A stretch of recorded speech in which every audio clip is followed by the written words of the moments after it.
Great photo, man. You, you got ready? When we're ready. You guys are live. What's Up Food Podcast? Welcome to the What's Up Food Podcast Friendsgiving episode. Today is Wednesday, the day before Thanksgiving. We have Adam Murray right here. He has a movie that's out right now, directed by Ron Howard, starring Glenn Close and Amy Adams. Hell yeah, man! What's up, fool? What's up, man? Hillbilly Elegy. Yeah, that's just Hillbilly Elegy. It's fucking number one on Netflix right now in the US. Shit. Crazy to me. Like it beat out Kevin Hart. Yeah, beat out Kevin Hart, and it beat out some movie with, how am I blanking on the guy's name? The dude from Die Hard. Bruce Willis has like an action movie, and it beat that out too. It's crazy. Wow. When did you film that movie? It was I filmed it actually last year on my birthday. I had the fitting, which was July 9th, and then a week later on July 17th last year, I filmed it. We filmed it in Macon, Georgia.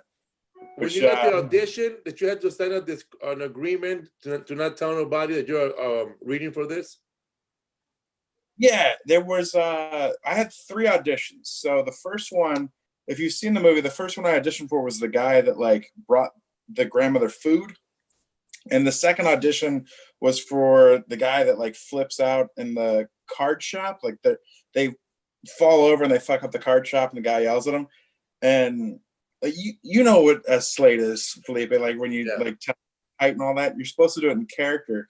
So since I was auditioning for the part of an asshole, I was like Adam Murray, 6'3". And my acting teacher is like, "You sure you want to do that?" And I'm like, "Fuck them if they can't take a joke, man. Like they're gonna hire someone from LA probably anyway." And I got the job, and like I didn't get that guy. I got the third one I auditioned for, and like when I was auditioning for it and I got the third one, we're sitting in my acting class and they do the stuff where like everyone talks about what they're auditioning for and shit. And I was like, I got the third audition for this Ron Howard movie. I'm excited about it. And my teacher was like, I know people who've auditioned for it like 7 times. Calm down. Like, don't get too excited. Nice, dude. Like, I was like, God damn. And then she was like, listen, Adam, if I've told you this once, I've told you 1,000 times. I think you'd book a lot more and work a lot more if you shaved your beard and cut your hair. I think you'd be a great everyman. And the very next day, I booked this Ron Howard movie. They came with one note. It said, "Ron loves your hair. Don't cut it." And I'm like, let me text this bitch. You look like my brother Clint Howard. Yeah, he likes people that are, character actors and stuff. Yeah, real dudes. Yeah. Dude, fucking on the set, like my scene is with the little kid. Like it's a true story and it's based on this guy's life. So, I forget the dude's name. He was from like Diary of a Wimpy Kid or something. Like, I know who that is. Yeah. He had done other stuff before. He wasn't like the main guy, I don't think, but he had a sizable role in that. And then, like, he knew Ron Howard was a big deal, but didn't know who Ron Howard was. And it must have been, like, his first day filming, because at one point he called him Rob. And, no. Yeah.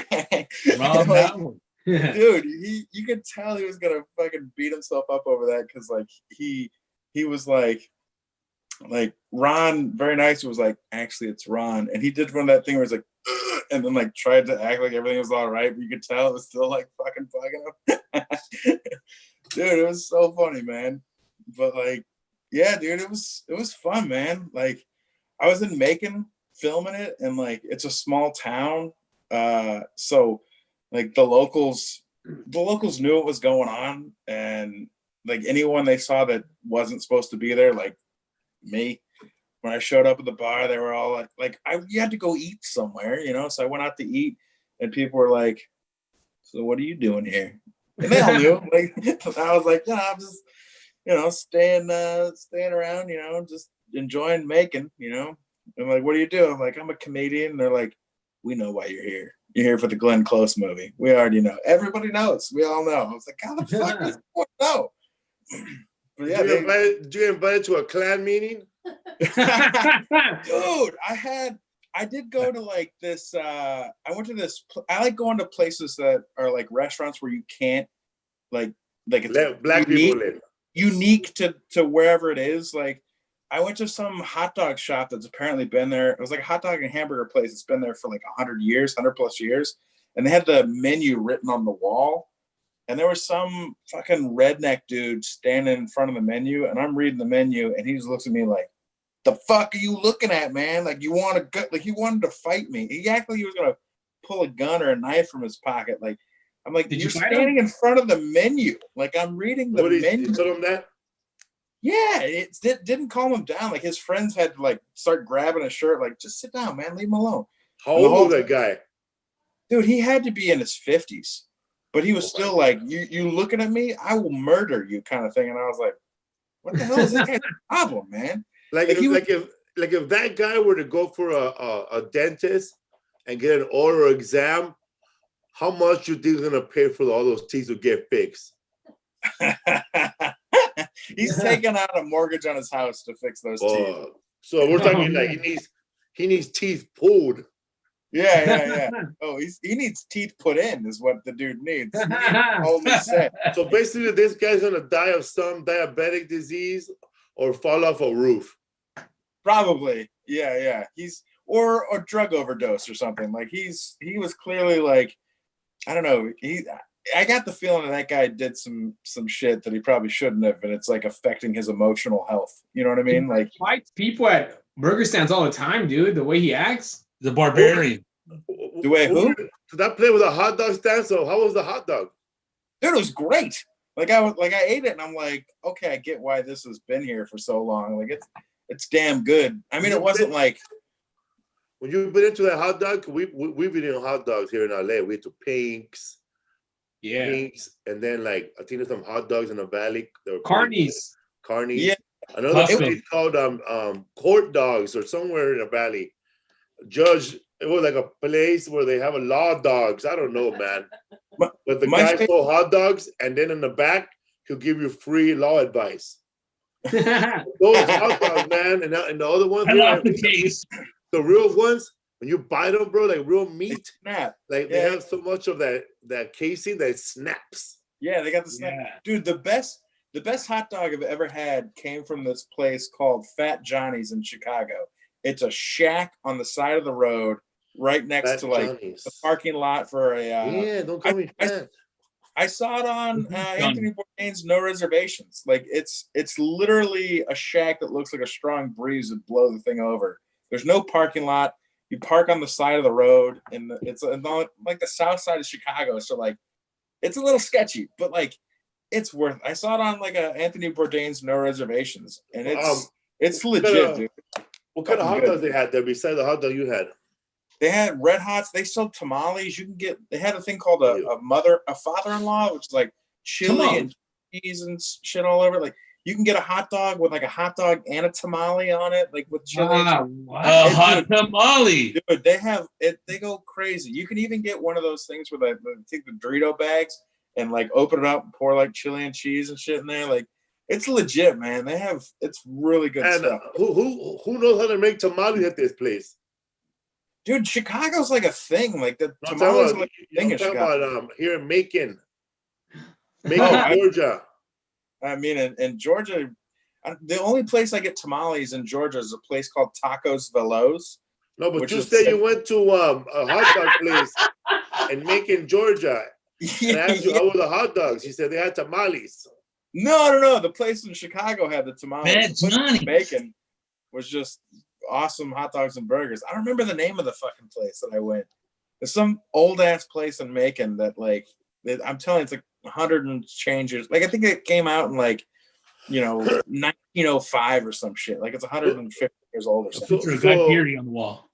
So they're filming Hillbilly Elegy in Macon, Georgia. Yeah. And they had to hire actors from other states to look like the people who already live there because they don't want the people who are there to be actors because they can't read or what?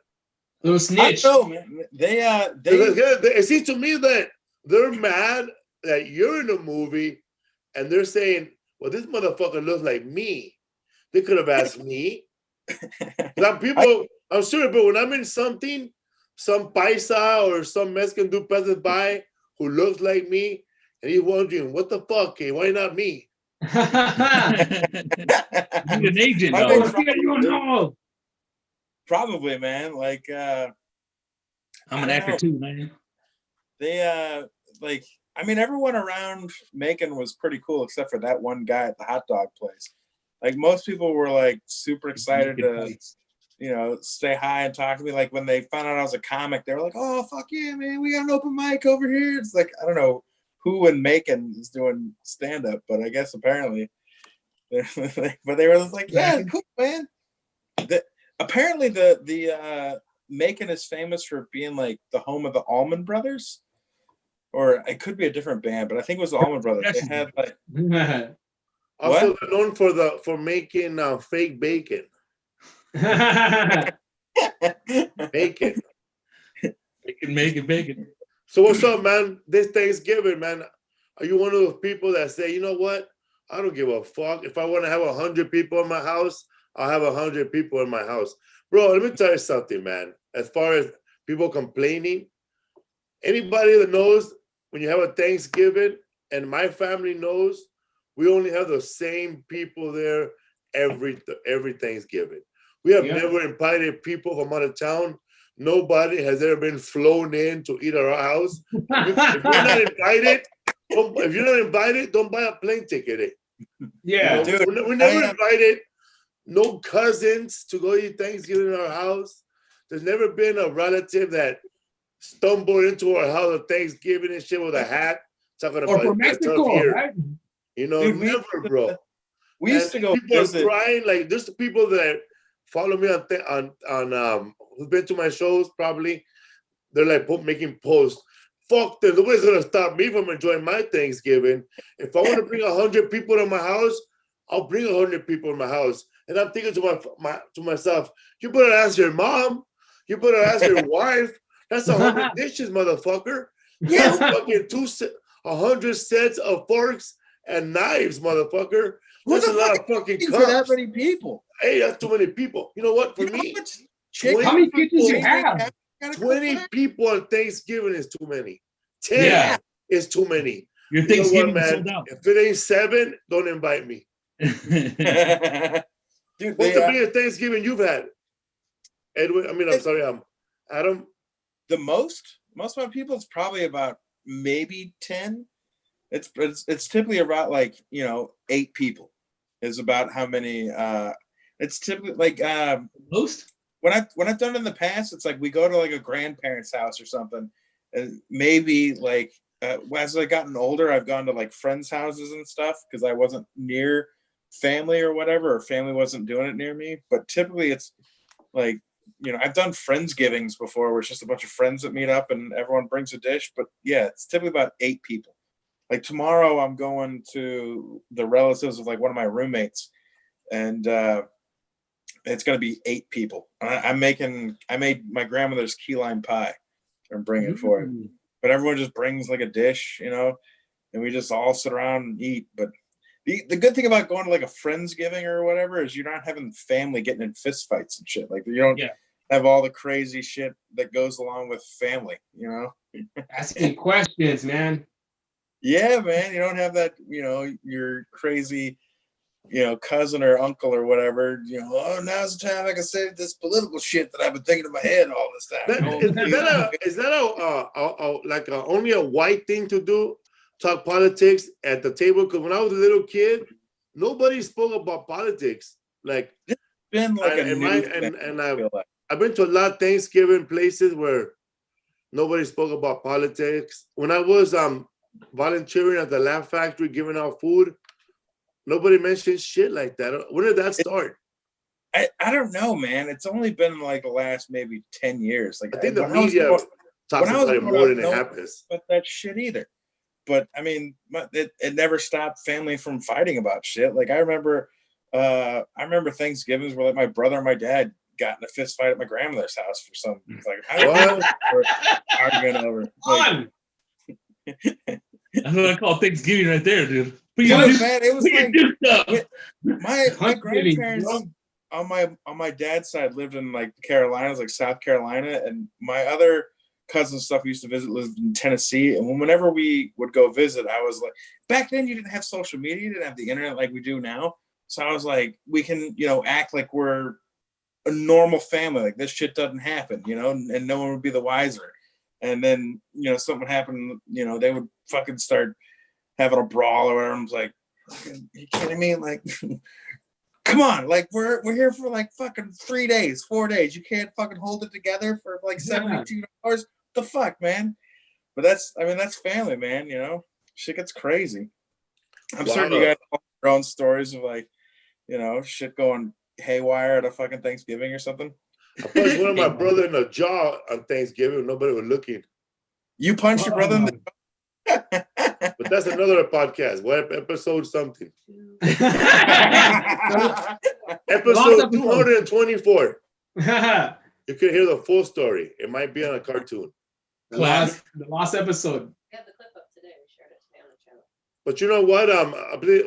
I remember a couple of Thanksgivings ago, there was a big old fight between my brother and some people about spanking the child, sparing a rod.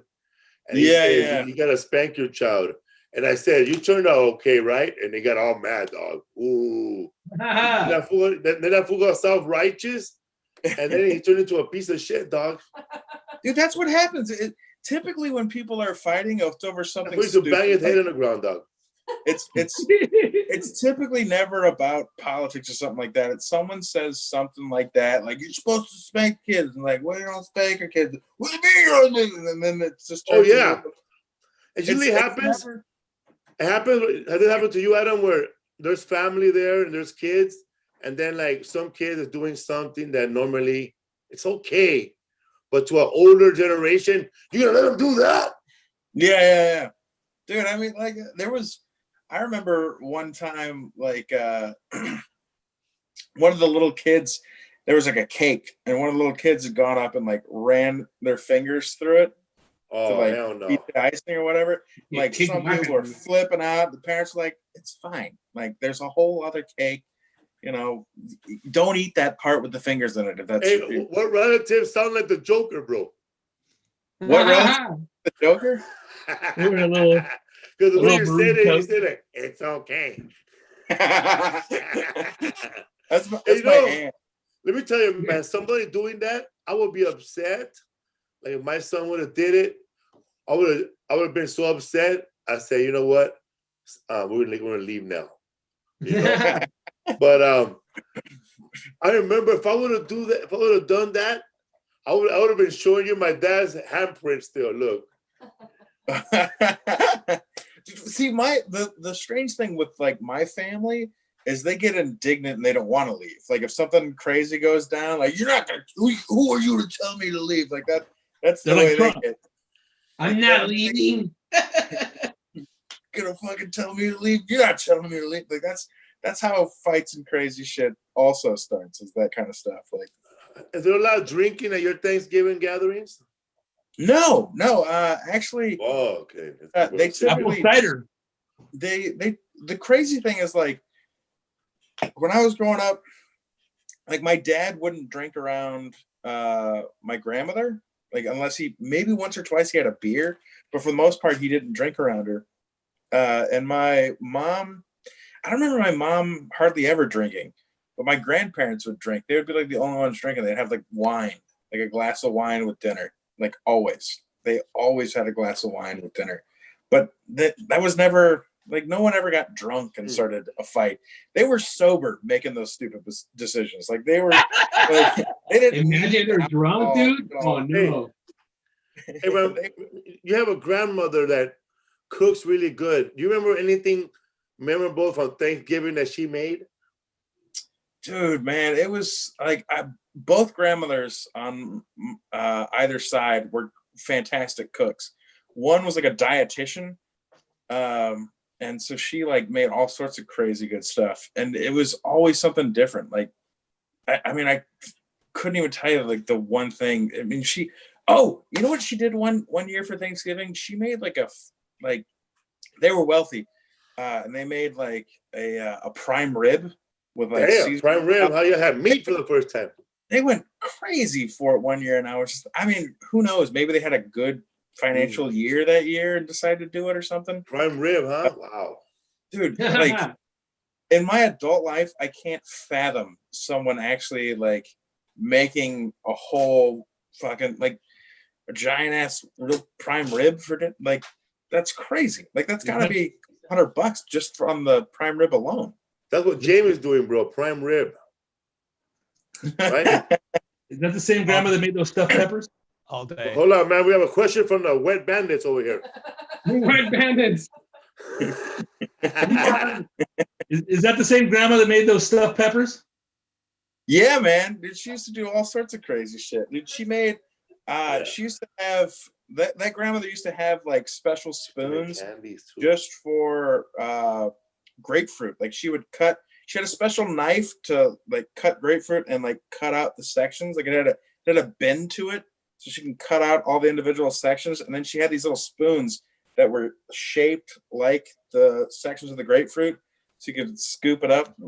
That's what I'm talking about. Dude, she had like special plateware just for the grapefruit. She had those things like for soft boiled eggs that would like sit the egg straight up. Like, I mean, she had all that shit. I didn't realize how good I had. Like, I knew back then I was like, this is unusual to have all this crap. Like, it's cool. But at the same time, like, I don't think I truly appreciate it as much as I should have. You didn't appreciate nothing, bro. You were there getting beat up for a hot dog.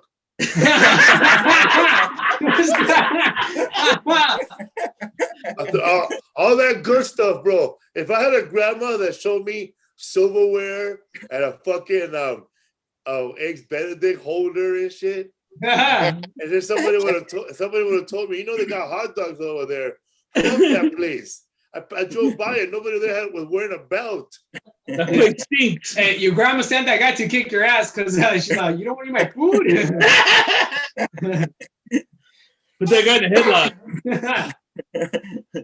Give him a nugget. Yeah, man, dude. Hey, you ever have brothers or a cousin, you know, like on Thanksgiving, you find out they opened up or say something they shouldn't have said in front of everybody? Oh, like a family secret. Are you kidding me? Fuck yeah, man. I'll give you a crazy family secret. My brother would be fucking livid if he knew I was telling this right now. My dad called me not that long ago, and he texted me. And he's like, "Hey, when you wake up, call me." And I call him, and he's like, "Hey, just so you know, when I die, you're gonna get a lot of money. Like it's not $1 million, but probably a couple $100,000." I was like, "That's probably not true, but why are you telling this? Are you planning on dying anytime soon?" And he's like, "No." He's like, "I got another kid, and he might try to come take it all." And I was like, "What the fuck? Like, you want to rewind that back a bit?" And he's like, "Yeah, you got another brother out there, and he might, you know, just try to come lay claim to it." And I was like, does anyone else know? And he's like, "No, I just felt like telling you." So I had to call and tell my brother what was going on. He got mad at me because I was the bearer of the bad news, I guess. And I made mention of it once. Get the messenger, Rasa. Dude, I made mention of it once in one YouTube video as like a passing thing. And he got all mad and he stopped speaking to me and he called my dad, made it sound like the whole video was about it. My dad started flipping out. And so my brother and I weren't talking to each other. And later I was talking to my parents both on the phone at the same time. And my mom, I think my mom knew because she was like, you know, she's Japanese? No. My mom and my dad are both white. No, talking about your other brother. Oh, I don't know. Apparently he looks. Brother. I've never met him. I don't even know his name. Like King of the Hill, right? My dad said he looks just like my brother, and I was like, it sucks for that guy. But my mom was like, you know, asked me about my brother, and I was like, we're not talking right now because of something. You know, we had an argument, and she was like, well, you know, you should talk to him because you're never gonna have another brother. And I was like, funny you should say that because. So my dad's real loud. Like he's hard of hearing and he refuses to get hearing aids. And he keeps telling me the story like every so often. He's like, you know, you got another brother out there, and I'm certain my mom knows. Like she's not dumb. My mom's way smarter than my dad. Not that my dad's dumb, but my mom's definitely the brains of the organization. Have you found your brother? You're the muscle. I've never met him, but apparently I got another brother out there. Dude, how fucking crazy. Yeah, so the first Thanksgiving I ever had with my whole family was like a year or two ago, because my parents got divorced when I was 1, and they've been like fighting the whole time I've been alive. Like, you know, I just started talking about my mom's attempted murder charge on my dad that they had when I was younger, and like, you know, they used to get in arguments and fucking run their cars into each other and shit like that, and they got remarried, and they just celebrated their 2-year anniversary. Like they're certifiably crazy, like, but they love each other, which is so. You just got married again? What? You just got married again? Yeah. How crazy is that, dude? Like Full circle, bro. The attempted murder charge was like my dad had weekend visitation, and he came to pick us up, and they were arguing about like whose visitation it was, and they did that thing that couples do where like one person says something, they're like, this is gonna sting, the next person's like, well, I can top that. You know what I mean? They do that thing, and my dad was like, well, I'm gonna go for big air, and my mom was like, ugh, and my dad was like, ha, ha, ha. And she turned around and grabbed our little league baseball bat, and my dad was like, oh shit, and he went running. She chased after him, he jumped in the car, and she smashed in like his windshield and his like side view mirror and shit, and he drove off, and she threw the bat at him. And I think she never went to prison or anything. She just couldn't teach anymore. And I told you my grandparents were wealthy, so they like paid for like the best lawyers and shit. And I think basically what it came down to is she never hit him with the bat. She hit the car, so it came down like a vandalism kind of thing. But yeah, after all that shit, like running into each other with their cars and stuff, they got remarried. Dude, the first time we tried to go have like Thanksgiving with all of us together, my dad got arrested. He was busy getting a divorce with my stepmom, and he wasn't supposed to have any contact with her, and he tried to contact her, and so like that was he had broke whatever, you know, no contact clause or whatever they had. So to gobble those titties. Well, what's up, Food Podcast? Thank you, Adam Murray, for being with us on Friendsgiving. Congratulations on Hillbilly Elegy, man, and thank you for helping me on those auditions. And man, we'll see you on the road again soon, dog. Hopefully next year when shit gets better. Hell yeah, man. They canceled our Jacksonville show. Oh, I'm sorry to hear that, man. Yeah, man. Thank you, Adam. Happy Thanksgiving, homie. Yeah, hit me up on YouTube, dudes. Take care, man. Stay on YouTube. Say hi to people. Yeah, I will. All right, man. Later, fool. Later, man. We got Momo Rodriguez. What's up, bro? Oh, yeah, dude. Over here and shit. Been a Raider fan 1 year, and now he's wearing Raider shit. Nah. Man, I've been a Raider fan. I thought you were a 49er fan, dog. Nah, bro. Nah, fuck the Niners. I mean, I love all the teams, but fuck the Niners. Apolitical. Yeah. What's up, fool? Right now, bro, we're going to have a contest. Whose decorations are worse, yours or Martin Rizzo? Oh, bro. I think Martin Rizzo wins, bro, because that star is about to fall. Yeah, you just all wink. Look at it. Okay. Don't bring it over here, dog. These Damn. guys work right here. Momo I'm about to get electrocuted. Momo Rodriguez looks like he's doing a fundraiser for one of the Raider Nation fans. Eh? Like just one of them. The guy who dresses like the gorilla, bro. Like, oh, I know that dude. He's a homie. Captain dude, bro. What time they had like a Christmas party and all the 50-yard line showed up, you know, the crazy fans, but they're not wearing their costumes. So they had to do something to look like it was them, man. Like the gorilla guy was holding a banana, and the Darth Vader guy had the little lightsaber going. The usual suspects. Oh, those dudes are amazing though. They're all cool. I mean, that's badass, bro. When you have like people that are like They don't even get paid for that shit, but that's their job in their mind. And if they're not there, people trip. It's pretty badass, man. It's What's like your character, dog? me, I'm el momazo, bro. El gran momazo. I'm just there. You know, I'm that dude that leaves like maybe like 2 hours before, like an hour before the game is over, just to beat the traffic.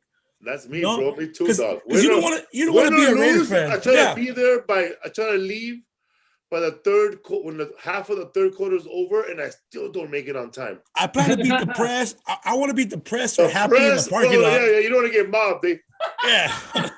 So you want to be like, you know, you'll be serving from the car. No, I think that's what every Chicano at heart does that, man. I don't know why we can sit for hours and the most boring as shit. TV to attack you, eh? Right? Yeah. Oh, they're looking for Wallace in the fourth quarter. Yeah, you're a Roxy for the run, eh? No, we can sit through the worst things but traffic, bro. Fuck that. You know what's bad about that stadium where the Raiders? Everything, man. The water. Where the Raiders were playing when they were playing over there in Carson, there's no phone reception once you leave the stadium. Yeah.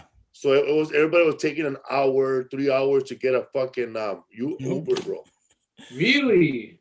Hey man, I was in Raiders Stadium. I was in Oakland in the room with Mark Davis. It was an amazing. I was in a suite, and all of a sudden, bro, all the power shuts off. And you were there, dog. Estaba cagando el güey. So he was fucking pissed coming out of the fucking bathroom while taking a shit. Who was George? No, Mark Davis, the owner. Oh. Of the Raiders, and I think that was like I think that was the last draw, bro. When the lights go off of you in your own stadium when you're taking a shit, bro. And now nobody gets to enjoy anything, man. It's fucking sad. Just that's a Raider move. That when we get a brand new stadium, we can't even use it. It all goes. The fans go. And they're doing better, bro, because the fans aren't there. That's what it is, bro. That's what it is. The gorilla's not there. The fans are a distraction. What you're saying? It's true, man. It's true. It's true. You know what I don't like about going to I think the Chargers game?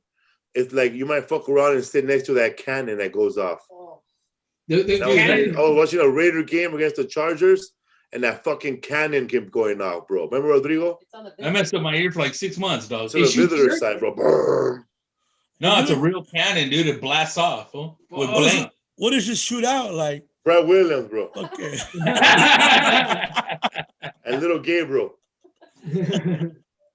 Hey, you guys look good, man. All you guys look good through this pandemic. Everyone looks flaco, bro. Bro, you know how it is, bro, man. We can't get good tortillas anymore. Where are they at? That's true. Hey, you shave your mustache, huh, bro? Oh, shit. I didn't notice that shit, bro. You're looking like Kiko. You're like a swollen Ivan, bro. High school picture. You're like a niño bueno rey for Christmas. I know, man.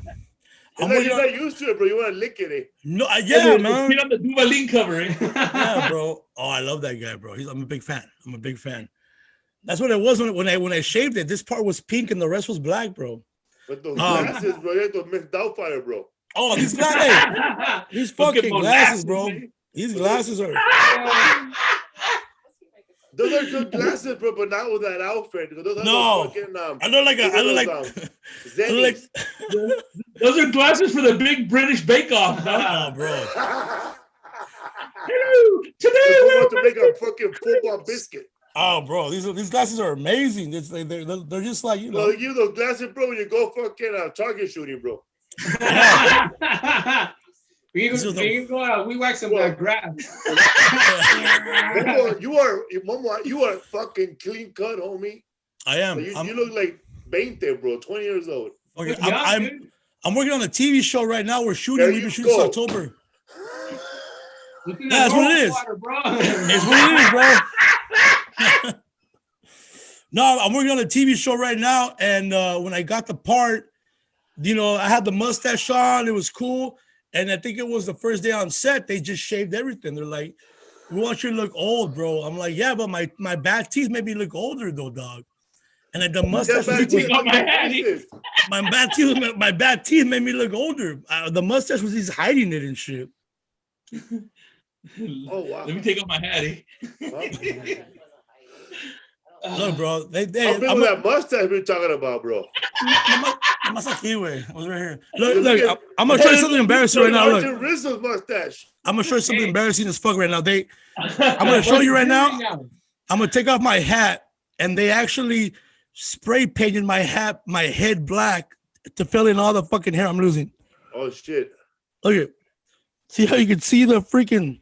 You look like Paul Bear, dog. It's fine, though. It looks good, though, man. That's nothing wrong with that. They sprayed the hair in. They sprayed. It's all. They made. Yeah. They're trying to make me look young on the show. No, bro. It's just because when you have your hair is fine. It's just that if you look down, they're gonna see the light right there. It's gonna hit the light on that split.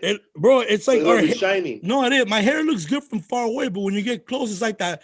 When you go on the Death Star in the fucking Star Wars, you get close, you see all the like just everything.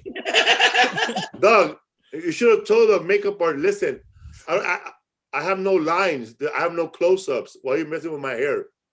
No, bro, I have a lot of close-up. What project are you working on? I can't, bro. That's what sucks, man. I can't say shit. I hate that. What? I can't say shit about it. No, okay, you said a disclosure. Okay, bro. Yeah. I'm almost working on the fucking the movie about the fucking Cheetos guy, I asked him, man. I asked him if I could be in that movie, bro. You're the main Cheeto. I'm Chester Cheeto. Okay. Hey, can we guess what you're in, and then you just don't tell us? You just you can try. I mean, I don't know, man. It was a hint, bro. Is it Estrella TV or One can only wish. No, actually, bro, to be completely honest, this is my first real big gig. Like my first network show. My first shit. In my Home Alone 5. It's my first. It's my first real fucking. It's my first real paycheck. Put you like that. Awesome, bro. It's the first shit. So Rick Knight had us bounce, right? What happened to that, homie? Real men have curves. I wasn't in Taco Shop, bro. I wasn't casted. You were in Taco. Felipe was in Taco Shop, man. I was casted, yeah, bro. I had no lines. I was casted for the show, and then when it came down to shoot, they never called me. They never gave me a call. They never gave me my call sheet. It turns out they just wrote me out without telling me. That's fucked up, bro. Fucking sad, bro. I was sad that. Let's get back to the show. Can you at least tell us? Do you have a recurring role? I'm in 8 episodes out of the 10.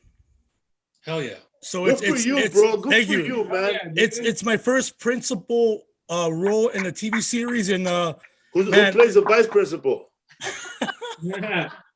Is this Saved by the Bell? Morgan Freeman, fool. Morgan Freeman, a teacher or what?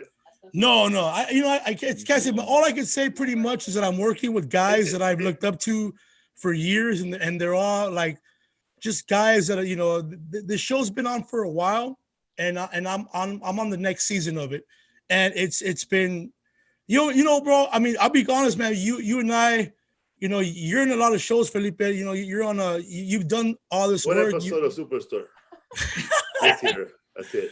I wish it was that. I was almost on 5 that, episodes of Eric Andre. That show not even an hour, not even a half hour. It's 12 minutes, bro. And you know what? I just got back from set, man. I almost missed this, but I love you guys, man. I too, man. Where you going, bro? I'm in my time. I'm in my but Are you dying? Yeah, said. Bro, just tell us, bro. You're on Mayans, eh? I can't tell you anything, bro. I can't tell you anything. All right. Is it cable? Is it cable network streaming, or it's on your head? It's cable and streaming. We're about to collapse. Orale. Gross. All right. After that shit airs 5 years from now, do you still get paid? No. It's a buyout. We're getting close to it. It's a buyout. All right. Hey, everybody, they'll know, and you'll know what the show is in February. The person who started this show, can they rip him off like they did Dave Chappelle right now? I don't think they can. All right. I think they can. So it's not Blackish. Congratulations, one more. Did you have to audition? Yeah, man. Really go over your lines and shit. It was like a 4-month audition, and then man. Call it Martin Rizzo having a heart attack over here. Hey, man. So it's shot him, fool. Honestly, man, I got acting coaches. I really wanted to dive in, It's a drama. It's a dramatic role. It's not comedy. I got acting coaches. I took more classes. I specialize in it.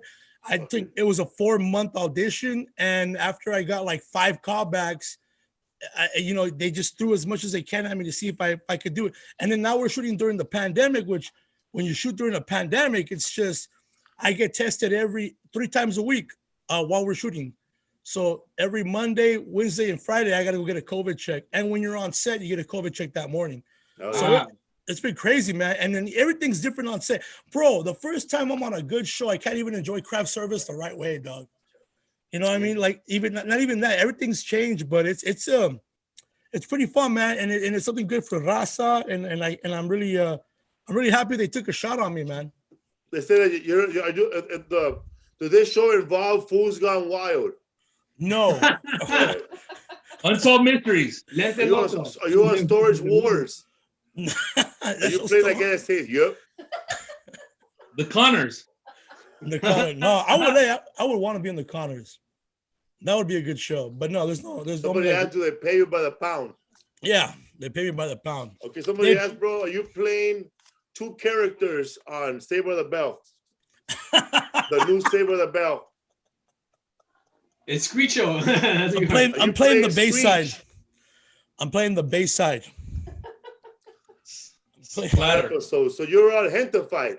Oh no, you're on. Is that coming back next season? You're on it, right? I hope so, man. So besides all that, man, how do you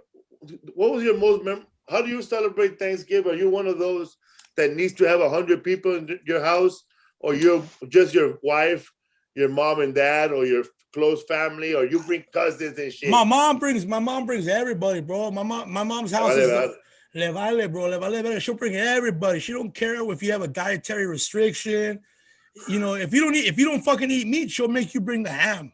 That's the funny joke right there, man. Motherfucker, how you gonna tell us not to bring 100 people with coronavirus in our house? Oh, I know. We give diabetic people pumpkin pie. Fuck yeah, bro. Motherfucker die on the way home. Yeah, bro. No, we go all out, man. We go all out. It's and it lasts like 2 days and shit. Thanksgiving. We stay at the person's house, and I think this year, I mean, we don't want. I'm working for the first time in my life. I'm working on something, and I can't get that shit, man. So they're gonna end up fucking up for me, like always my family does. So, anyways, I'll probably just tell you what the show I'm on because I'm probably gonna lose it by the time fucking Thanksgiving's over. The Al Bundy curse, bro. Hey, right? Have you went with Do you have a lot of good Thanksgivings growing up with your family? No, man, I ruined one Thanksgiving. It was like I was 17 years old, and I went to like camp for some band shit. I came home from band camp, like this specialist for drummers. My first day home, my mom had, you remember that shit called Princess House Crystal? Yes. My mom used to sell Princess House Crystal. So yeah, so whenever we had Thanksgiving, she would put all the food in the Princess House. So the food was set up, and she goes, "Mijo, move the table back a little bit." And when I moved it, the bottom of the table broke, and all the food came flying down. Fucking turkey went all the way to the hallway, and we couldn't save it because it was all full of fucking Princess House glass, bro. Glass and food. None of the food was fucking no, bro. Me mandó la chingada, bro. Hard, bro, what did they say to you, though? Nothing, bro. They didn't speak to me for like fucking 3 days. My mom passed out, bro. She passed out over a fucking turkey, dog. Must not be that bad if you're still living at home, dog. No, bro. Hey, Momo, did you hear shit like it is un desastre? No, bro. I swear to you, my dad just told me to leave the house for a little bit. He's like, go step outside for a little bit because your mom. I'm not yet. Okay, you know, they blame her diabetes on me. Said, so you're not azúcar once it happened. Like her sugar went all the way up. No. They're like, that's bro, her funny, sugar man. Every time you gain weight and she got sicker, they blame it on you, eh? They blame it on me, bro. Yeah. No, that was the worst one. And then there was that maybe 2 years ago. I thought I was having a heart attack, but it was an anxiety attack, and I had everybody in the hospital. Oh. Wow. Yeah, bro. I wish I would have had a fucking heart attack just to kind of make up for it, but it was an anxiety attack. You know when you're having a fucking anxiety attack and you're pretty much being a fucking poser at the hospital. Like they have you all these fucking wires. They're taking blood tests and all this shit. You're freaking out, and the doctor comes in. Yeah, you had just a mild anxiety attack. So, you know, fucking, you have all these fucking alambres on you. I felt like the biggest asshole because everybody was taking care of me like so good. And Hey, meanwhile, there's a guy there with a pencil to his eye from his wife. he had to wait because I was having a fucking anxiety attack. Yeah, because they tell you on one from 1 to 10, how much does it hurt? Why would you say fucking like 6 or 7? You're gonna say 10 so they can help you, right? Yeah. Fucking, I had no pain. I was freaking out, and then every time they would tell me, "Can you feel like you can't breathe?" And it would just happen. And I can't breathe right now. Like, is your arm fucking asleep? And I would fucking start doing that shit. I hate it, bro. It happened 2 Thanksgivings ago, and I ruined fucking Thanksgiving for everybody, man. This year I'm gonna just fake a seizure. Okay, how everybody leaves and goes home. Está malo el momo. Sí, Momo. You did enough, Momo. Get out of here. No, They got mad at you? Oh, No, man, no. shout out to the comedian that passed away, the one that had no legs. Oh man, John Cholo, man. He lost Yeah. both legs, dude. Wait, that fool he was doing a lot of comedy shows without a mask, right? Nobody had. Yeah, dude. Towards the Yeah, end, bro. dude. I think Toby Yeah. Hicks was on a show you with that. He had diabetes, Oh, man. shout out to also too. Yeah. All those people. Poor guy, man. He was funny, dude. Sucks, bro. I remember Yeah. when somebody told me that he graduated from Rudy Moreno's show, and right now there's I don't know the e-funding for him or something. There's a GoFundMe for his girl. What was his name? Joe El Cholo or Joe Luna. Joe Luna. Shout out to Joe Luna, man. real nice guy, man. Real nice guy. I He got got to meet him that- a few times. He got the light. He got the light, bro. He was So a no, funny hey, guy, dude. Nobody you guys know has got COVID, has had COVID next to you? My niece's mom had COVID. My nephew had COVID. Huh? One of my nieces had COVID. Our Uber driver in fucking Corpus Christi said that his mother-in-law died of fucking coronavirus, and they couldn't even visit her, or they had to say goodbye to her on Zoom. Bye, mommy. That's And crazy. they had to only one. His brother-in-law put on like a hazmat, like he was about to say goodbye, like pick up ET off the ground, and he went in there and said goodbye to her. That was fucked up. Fucking ET. Kid Frost has COVID. Yeah, I think, know, bro. Pobrecito, and bro. diabetes. I left that for a message. This is for la raza. La raza. Anybody out there, man, just go to Kid Frost Instagram and leave him a video. Tell him how much you meant to him, and he reads every video. He's in the hospital. He's in a hospital right now, and well, pray for him out there. Those of you who are dedicated to praying for stuff, and have him in your heart. And this for la raza. Hope Yeah, you man. make it He's through. an icon, dude. Godspeed, He's an man. icon.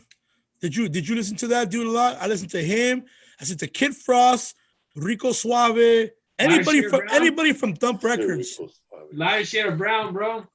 Light Well, of we Shade had Brown. him on a podcast, and Rodrigo said that he wore it. He walked into the next day after listening to the La Raza like a bad motherfucker.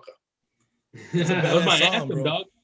That was Rodrigo anthem, bro, and his big wheel, bro, Lil Rob, bro. making that Little curve. Rob. Little Rob, Homo bro. Rodriguez, how's your Ghost Hunters podcast going? Hey man, it got real funny, man. We did Yeah, some stuff Angela with Johnson. Angela Johnson. She and then I had me back and forth. We're lining some good ones up with some other celebrities that, you know, it's a tough subject to talk about because some people don't, you know, they're embarrassed to talk about shit they've experienced. To them, like they feel like if they talk about what they saw, people think they're crazy. And a lot of people, bro, they see a lot of shit, but they just don't want to be that person to talk about ghosts and shit. Like, I mean, I believe in that shit. We had something happen not so long ago, you know, around the house. And I feel like if you want to talk about it, come to the podcast, tell us your story. And thing is, whenever Raza fucking calls, they always have a demon in their house. Like every Raza has been like, so what's the story? Well, the thing is, you know, some lady told me that I have like 24 demons inside of me. And the 24 demons at night, they come and try to attack. And I'm like, bro, listen, you're not that you're not special, but you think a fucking demon is gonna waste his time with you? Let alone 24 demons making you do bad things. I mean, they're not gonna do that shit, you know. But you know, Raza, what we don't know, what we don't understand, we fear. We give it the devil's name. So, you know, turns out it wasn't 24 demons. Turns out it It was 30. Yeah, he was having sleep paralysis. Where at nighttime, Hey, that shit's scary, dude. hey, see, he was having sleep Wow. paralysis where he would wake up, but his body wouldn't move, and he would hear all these voices. And he said it was a demon. It was 25 demons pushing down on him, not letting him wake up.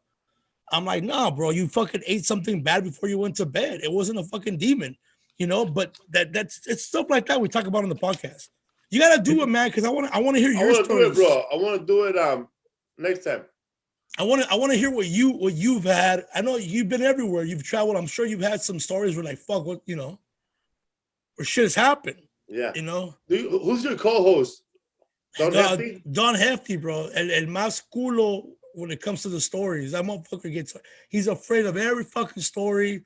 Because you know, bro, sometimes you're being told these stories by these people, and it's some of the shit they say is fucking freaky. Like it's hard to even sleep after listening to an episode.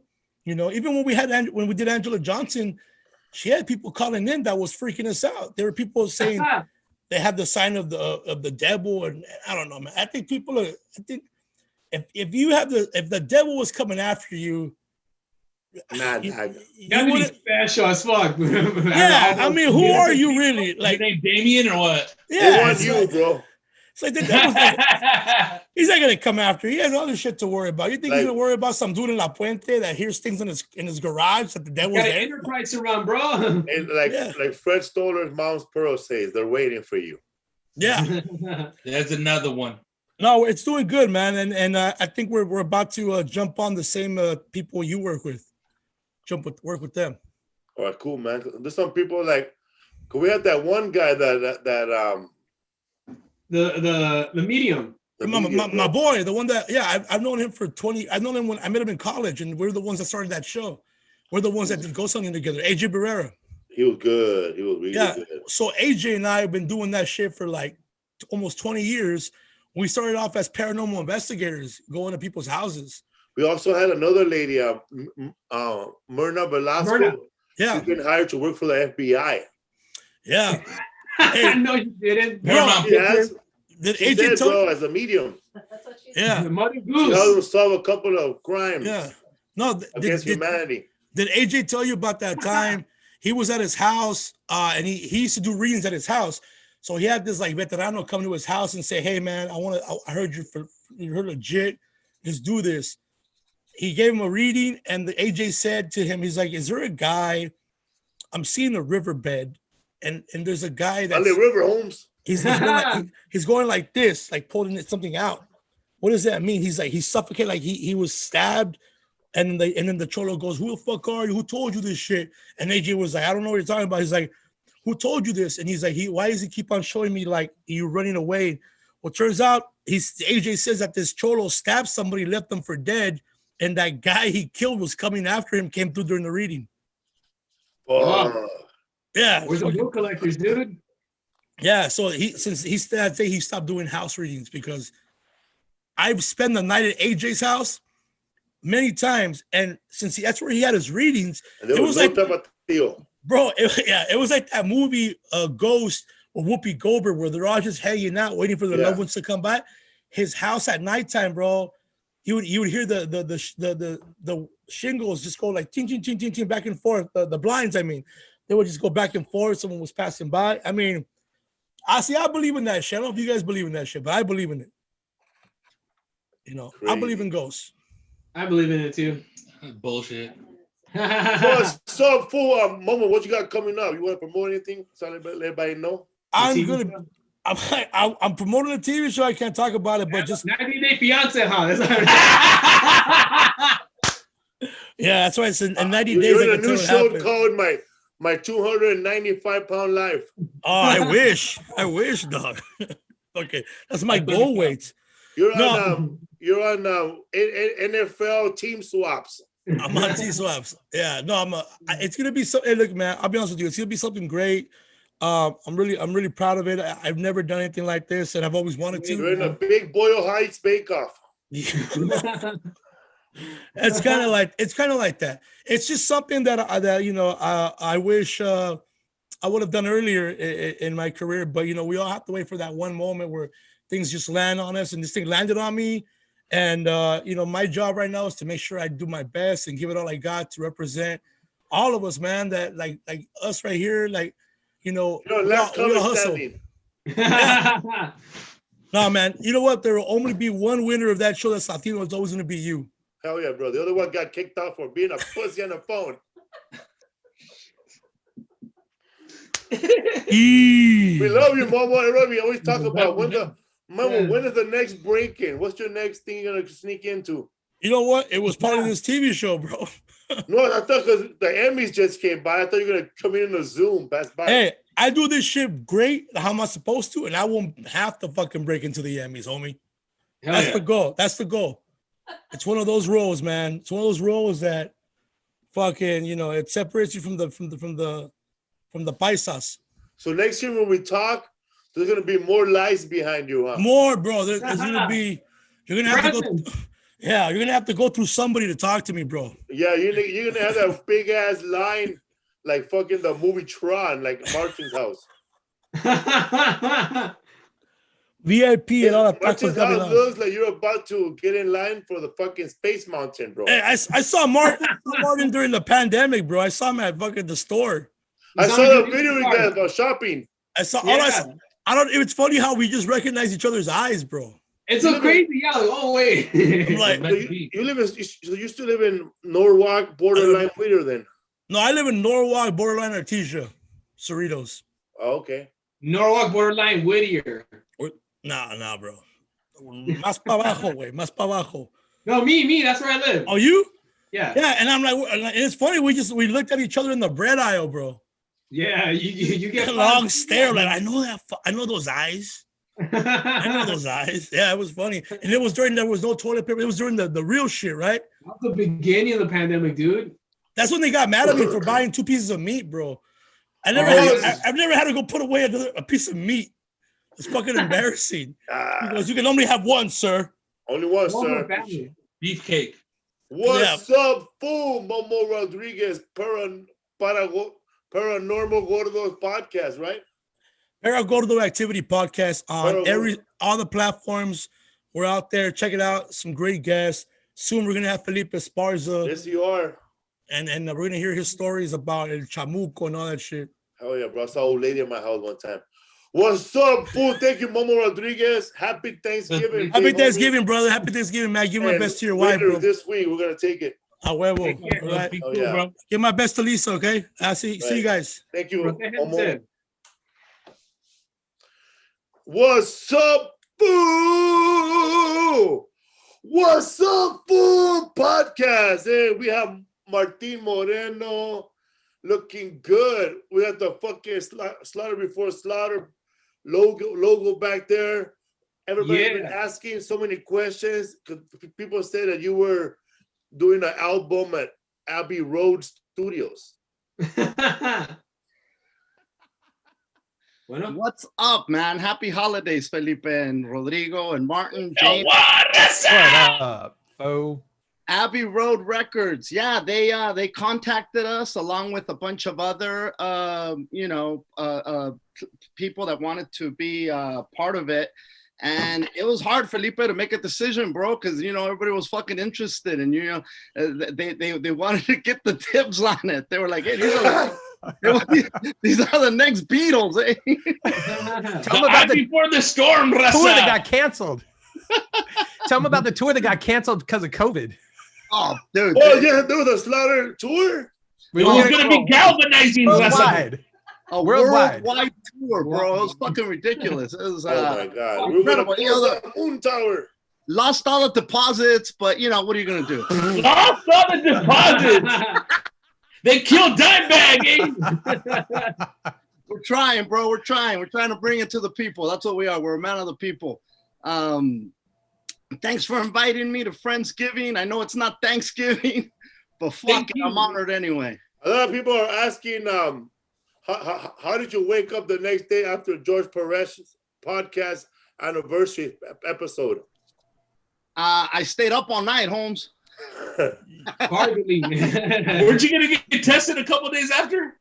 Yeah, man. No, I did go to George Perez 200th episode. I got to tell you, George Perez's fans are a whole nother level of fans. Yes. I'll be honest, bro. I was telling him, I go, George, there's families right now having meetings on whether they're going to get together for Thanksgiving because it's fucking purple. And you motherfuckers over here don't give a fuck. These are two different realities right here, right? And I don't know which one. I had my mask on maybe 50% of the time. If I'm being super generous with that estimate, it was probably less than that. You're a savage. And you know, you're touching it, you're putting it back and forth, y la chingada. But bro, you know, there's people that were like, how could you do that? Oh my God, that's so dangerous. And if you're staying home and you're in a bubble and you ain't been nowhere, you could tell me that all day. If you're going to Target and fucking Walmart and goddamn fucking those tent restaurants with heaters with drunk motherfuckers laughing and screaming, eat a bag of dicks. Cause it's like, what's the difference? The fuck is the difference? Tell me. No. You weren't even there. People think that you were actually there 3 hours, huh? I was outside most of the time. Bro, that's what I want to talk about, bro. Those lap dances in those tents. Bro, it's the tents. The tent, like I said, there's people getting loaded, laughing and screaming in a tent with the heater, and that's safe. Like, fuck, it's safer inside the restaurant. You got more fucking space.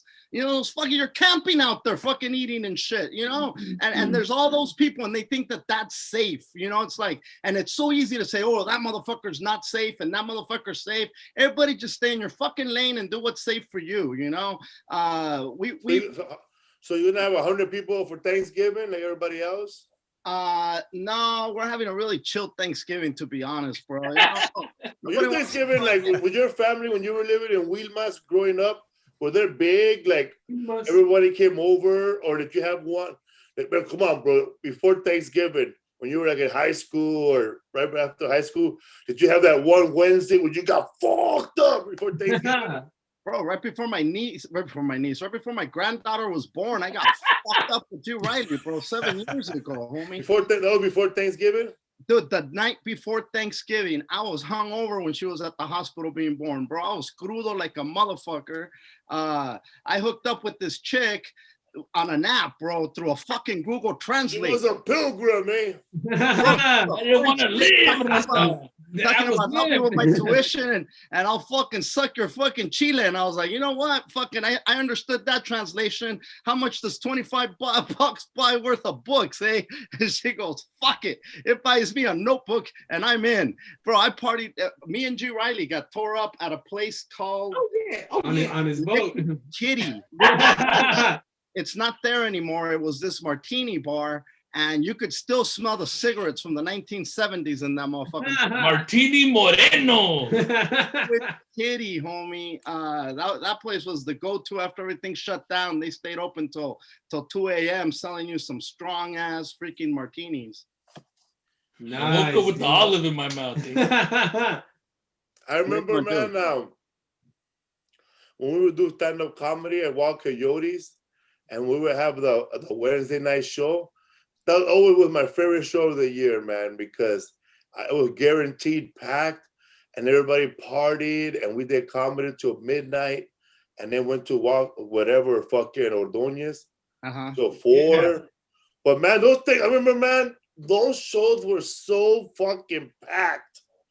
The night before Thanksgiving, I didn't realize that it was the busiest bar week in the country. Fuck yeah. Is the night before Thanksgiving, which is tonight. You know, this is the night where everybody would be out getting tore the fuck up. You don't have to go to work tomorrow. You don't got to get up early. You got family in town. You take them out. You get them loaded. That's just what you do. Except right now, you got to stay your ass home. And dude, you're doing shows, Felipe. How are those? We talked about George Perez's show. Is everybody in the audience wearing a mask? I don't know, man. I'm on stage. I can't really see them, but I know that when they get up to go to the bathroom, security guard tells them to put on their mask to walk to the bathroom. It's mandatory. And everybody has a temperature check, and I'm pretty much not around anybody. We just do our shows. Our green room is far. same comics. We have different microphones. We bring our own microphones now, and it's gonna stay like that, I think, for a long time. Because I've been meaning to ask you, like, how is it traveling during COVID?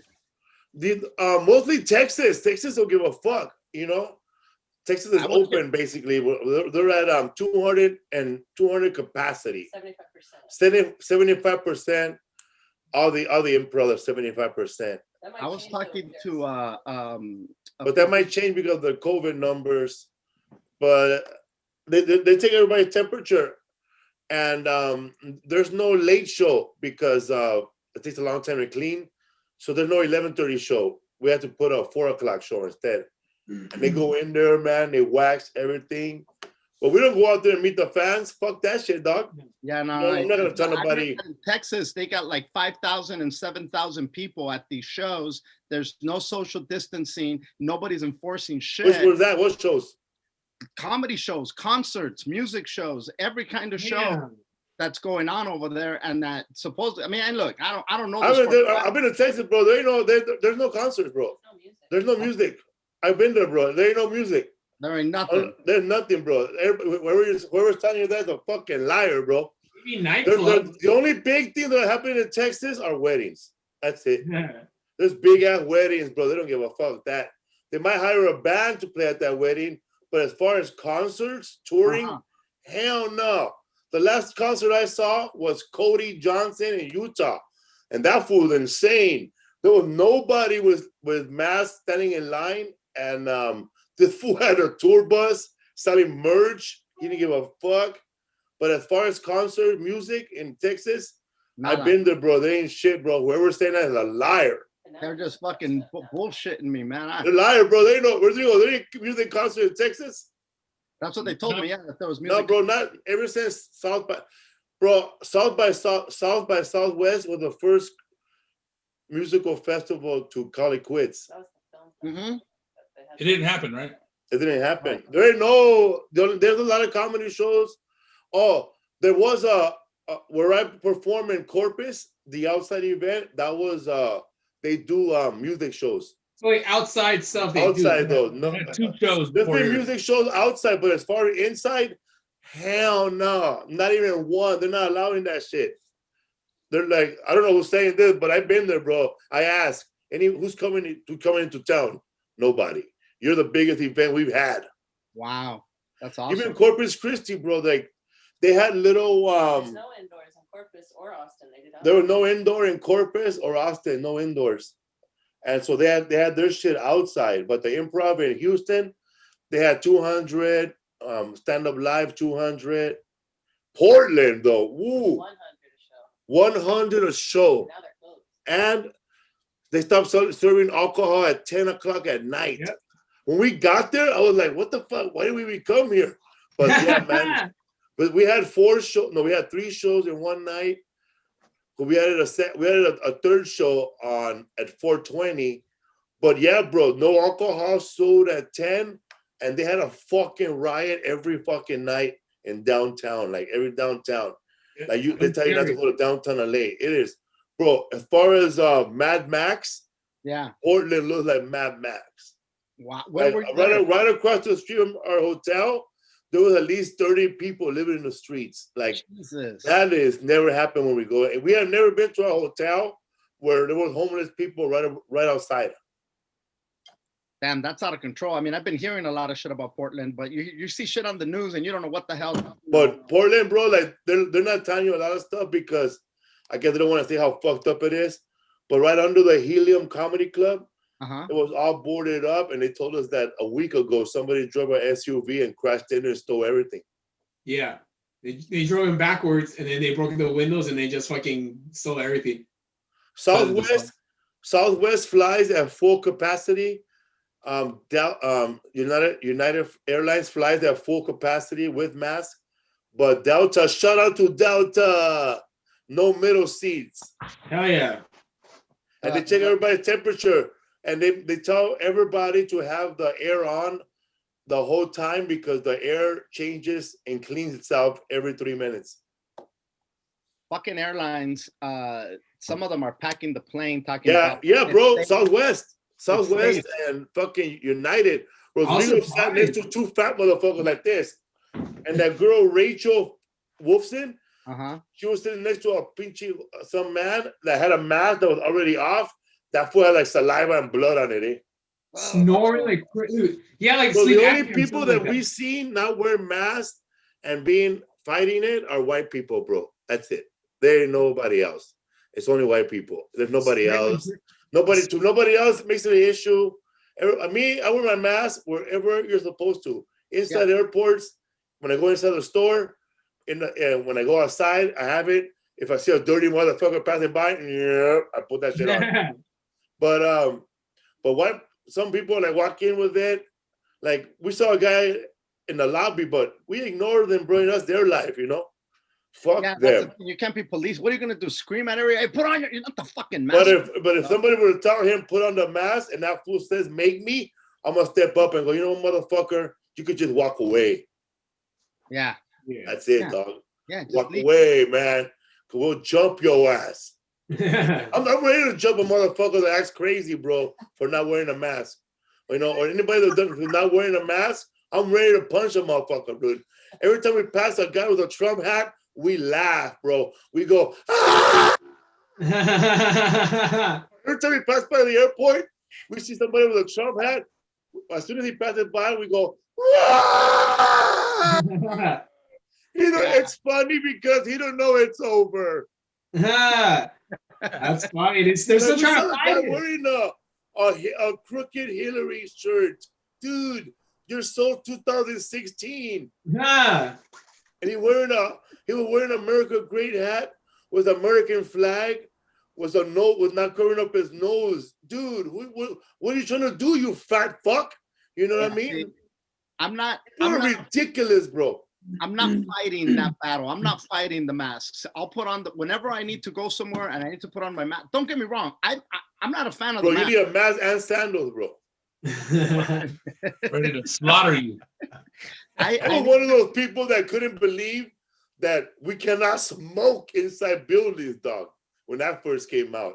I was like one of those people that, this shit ain't gonna fly. People are gonna get pissed off. It's like the airline. After a while, I'm like, hey, that guy's smoking here. That's what I'm saying. The airlines, they fought smoking. They want to ban smoking. They're like, no, we have the smoking section, and it doesn't affect everybody. You know, motherfuckers that fought the seat belts when they try to bring seat belts. They're like, no. Auto insurance. Dude, they started fighting. The car companies themselves. And now they're like, oh yeah, the it doesn't matter. We can sit everybody. Ralph Nader and the Consumer Protection Agency that got those seatbelts going, dude. Bro, people fucking forget, you know. And it's like, you think the fucking airline industry gives a fuck about you? They give a fuck about not going under right now. They're flying you to pinchy Hawaii for $99 out of Long Beach. For real, bro. Southwest is flying to places. You never thought you'll fly. Like, when's your flying to it, bro? I don't know, bro. I got me a flight to Huntington Park. Yeah, bro. The parachute. We're going to tonight. Planes are landing on Triggs. We're going to Weemas Heights. For real, bro. The airlines are desperate, bro. They'll be like, where do you want to fly to? Weemas. All right, bro. We're going to pick you up at Burbank. Here's a parachute. We're gonna land at the Wilmington Pier, eh? You know who's desperate, bro? AMC movie theater, bro. They lost $100 million. Everybody's desperate, bro. They lost $100 million just on people sneaking in food in, eh? They don't even know about those losses, dog. Hey, bro, this is some of these places, bro. Like, you kind of want to feel sorry for them, bro. Like when Chuck E. Cheese and movie theaters. They started selling popcorn and soda out of like Uber lifts, Uber Eats. Like you go Uber Eats, and you can order overpriced nachos or an overpriced soda from AMC movie theaters. Really? Yeah, bro. And Chuck E. Cheese too, right? They changed their name to Pasquale's. Pasquale's, and they turned it into an Italian restaurant because nobody's gonna order Chuck E. Cheese. Just Hey, how's it going? They lost $900 million. Who lost $900 million? AMC. AMC lost $900 million. They're gonna lose more. But that's just on that show they have for Talking Dead. The wrap-up show? No, AMC. I was It's not AMC. No, I'm talking about AMC theaters, bro, the movie theaters. yeah. Oh, bro, the cruise lines, they're fucking trying to fight to stay alive. They're giving away free cruises if you go out there to test it to make sure that they got their shit together. That's For gonna real, be your bro. last For real, cruise. the cruise line even said, listen, man, we're gonna send funny comics now. No bullshitting. That's funny. I'm dude. sorry, man. Because to me, there's only one cruise ship comedian, and that's the one that won the award, Carlos Oscar. Larry Omaha kills it out there también. Yeah. He does cruise ships too, huh? Yeah, it was steamy. I saw that fool with 4 Thai chicks, bro, getting arrested for being a pervert. Well, so Martin, anybody you know got COVID or sarampion or cólico? Sarampion, dude. Well, fucking, DJ Rubin passed away. Oh yeah. That's right. Yeah, I knew him. He had COVID? Yeah, he had COVID. Him and his wife caught it. She beat it, and he was on a vent for a long time. And Or did he have other ailments too, like diabetes? if he did have it, I'm sure he did, but it was undiagnosed. So he hadn't, it wasn't. If he did have it, I don't think it was diagnosed. So I don't know that he, I don't know that he knew.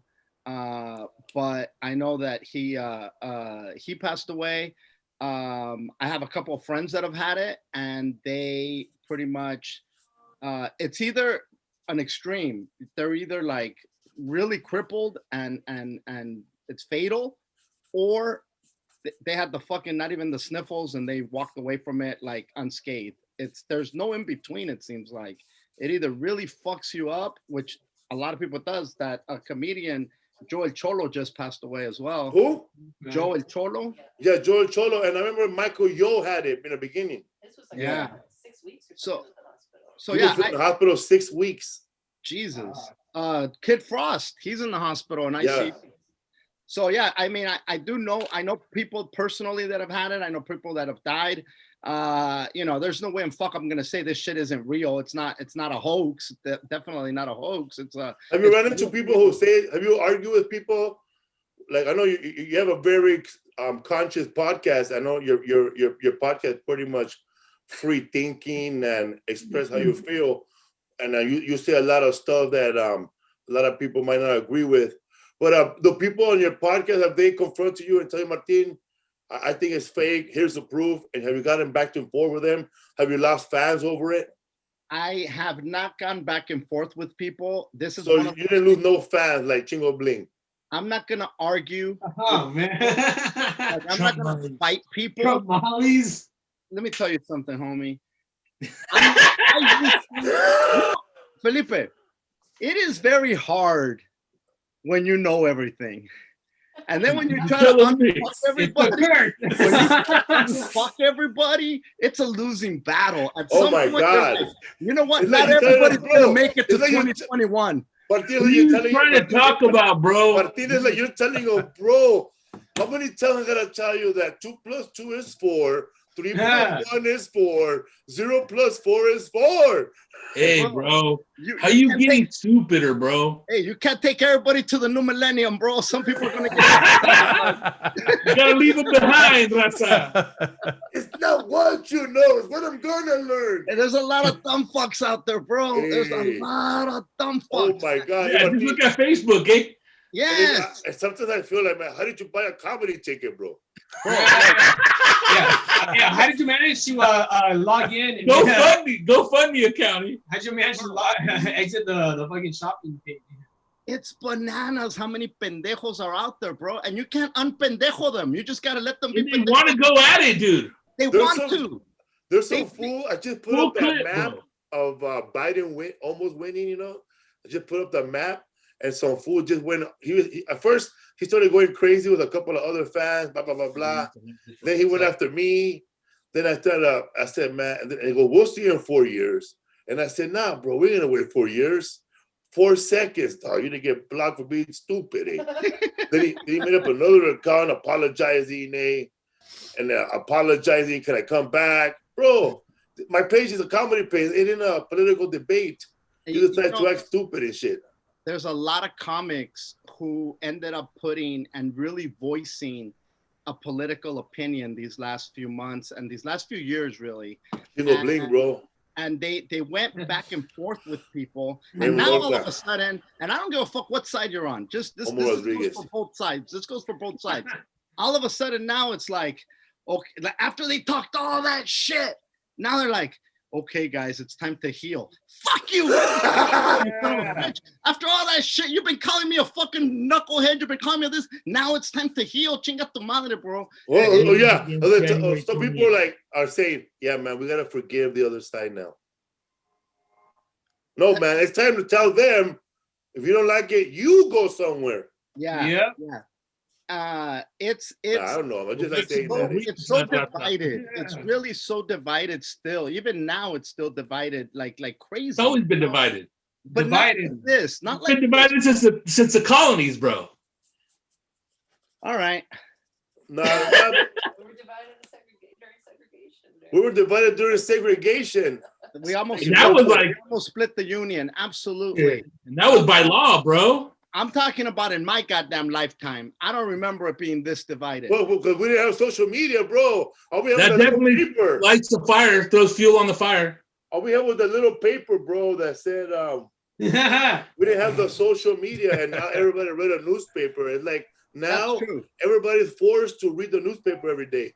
You see a tweet, and you run with it, and then you go you don't believe it. So you go to you go to fucking what's the other Twitter? Parlor. So you go to Parlor, eh? Everybody likes each other, huh? And you go wait a minute, eh? How could QAnon articles? How could Trump win on Parlor but lose on Twitter? I don't get it, eh? Parlor donde todos se la jalan, güey. Allí, they all like each other, man. You know, they're like. That's funny, man. But people did not want to see somebody jerking a hand next to his face. Eh? Here it is. This was crazy, bro. If you're on the I feel like it's a sauna in here, folks. If you're on the left, CNN is fake news. If you're on the right, if you're on the left, if you're on the left, fucking Fox News is fake news. If you're on the right, CNN is fake news. But you know what? Using everybody of fucking fake news and disinformation, and there's like right now they're talking. There's people. I sit there and people come up to me, hey Martin, but more people voted in this county than they have residents in that county. How do you reconcile that? And then you sit there and you're like, okay, is this a fact or is this some fucking bullshit somebody threw at you? Yeah, man. Because he just came back to life. It was on the other foot, and they were saying X amount of people voted for Trump in this county. There'd be a lot of people getting really fucking pissed off. You know what I'm saying? I had the same conversation with another idiot, bro, in Nevada. But look, bro. It's all red over here. And I said, listen, motherfucker, have you been to Nevada? It's all desert too. There's 10 houses here. And there's 100,000 in Las Vegas. But there's only 5,000 houses here. Just because it's all red doesn't mean it's all red full of houses. The food don't get it, dog. Dude, and you're not gonna that's a battle you're not gonna win. To take that battle is fucking, you might as well be screaming at a lunatic. And they want to keep arguing. Listen, bro, I'm a comedian, bro. I'm about to shut you off. Yeah. Hey, there's a guy on Twitter that was saying Biden has 18 million followers and Trump has 80 million followers. How did Trump lose? I'm like, those 88 followers all live in the United States, man. They all live around the world. Bro, I'm gonna tell you, it's a deep state, everybody. Bro, you should have sent that guy to me, bro. I would have told him like, Adam, bro. Last week, I sold out 6 shows, and I have only 20,000 followers. This guy has 100,000 followers. He's giving away fucking free tickets this weekend, and they haven't sold shit. Yeah. You upside down, homie. It's like 88 million followers doesn't mean they all live in the United States. They all live around the fucking world that can't vote. I know, man. He goes, how could he get more votes? How could he have 80 million followers and not get 80 million votes? Because, bro, some of those followers follow him because they hate him. Yeah, dude. That's what tears me up inside right before I go to sleep, Felipe. Yeah, this shit is fucking it's phenomenal. And you know, the crazy part, Felipe, is that right now everybody thinks that they're a goddamn expert. They're an analyst. They're an enigma. Do you remember that joke you used to say back in the day when you used to say fucking motherfuckers from the hood, they only read headlines and they talk about the headlines like they know something? It's like that's what's going on right now. People are taking these sound bites and running with them like fucking parrots and just repeating the goddamn shit. Everybody's doing that. I don't need to read the whole book. I got cliff notes. Yeah, they're just running with the narrative, the same bullshit you heard on this news place and the other news place. And both sides are doing it. I'm not. Yeah, they're all regurgitating everything. One side, both sides. I hear anything that's brilliant and mind changing, bro. Yeah, it's like you know, because you're there, you're fighting a battle, but you know how this conversation is gonna end. Like if somebody tells you whatever, you're gonna respond with this. It's like you already know what this conversation is gonna lead to. What are you talking to me? Like if somebody tells you, well, the election was rigged, then you're going to tell them, show me the proof. Then they tell you all something that Giuliani says. Then you say, come on, bro, his fucking hair was coming off. That's like talking to Willie at 3 a.m. You know? Yeah, it's pointless. It's pointless. You're not going to change anybody's mind with your fucking meme. Hey, bro, give memes a chance, bro. Yeah, bro, like you argue and they send you a meme and shit with 5 judges. We got you now, bro. Supreme Court's gonna overthrow this. Trump's gonna win. Watch. Oh, I know. And then they tell you, okay. And then oh my God. I heard he was on the phone, fool, with the judges. Gilbert Martin, it was somebody either right or left have all these fucking facts they got from somewhere, you know, and you read where they got it from, and some of them are like the Onion. Oh my God! Why y'all wait? It's worse, fool. LA Times, eh? I'm fucking around. Yeah, they got it from the cucaracha. That's what I'm saying, fool. Yeah, nah, it's one of those things that again, it's you hear all these dumb fucks with an opinion all of a sudden, and it's like, just stop it, bro. Everybody's Winston Churchill, fool. Yeah, just because you fucking follow fucking political don't mean that you know shit. You know what I'm saying? You don't know dick. Hey, don't say that about Johnny Ruckus political videos. Hey man, come on, I'm trying. Yeah, if that's exactly, you go to those people's pages and they have like 70 memes of pure quotes throughout history. And the stupidest thing you can ever hear: history repeats itself, man. Come on, man.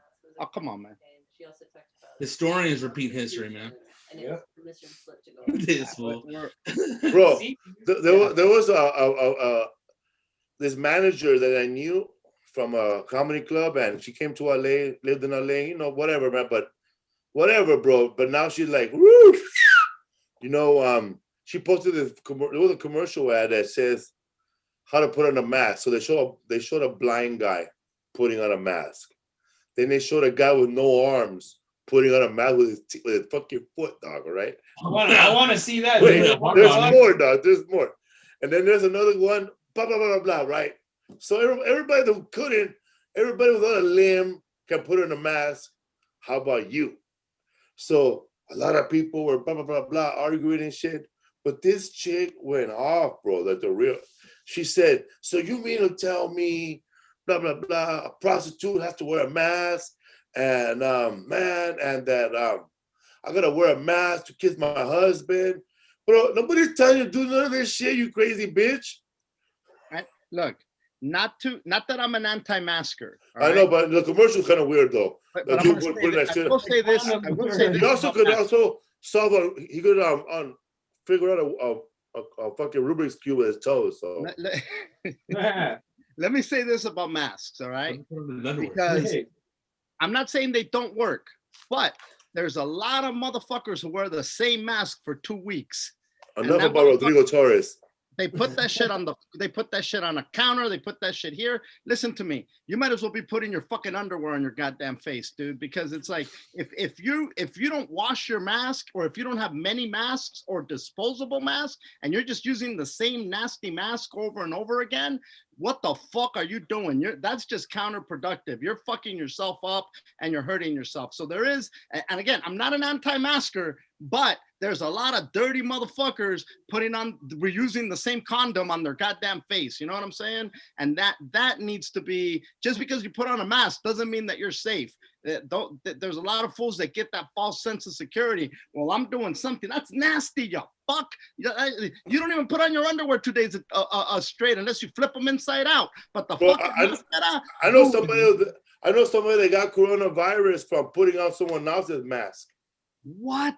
Yeah, bro. Why would you put on somebody else's They're mask? fucking stupid, bro. She was doing a beer run. They were doing a fucking beer run, bro.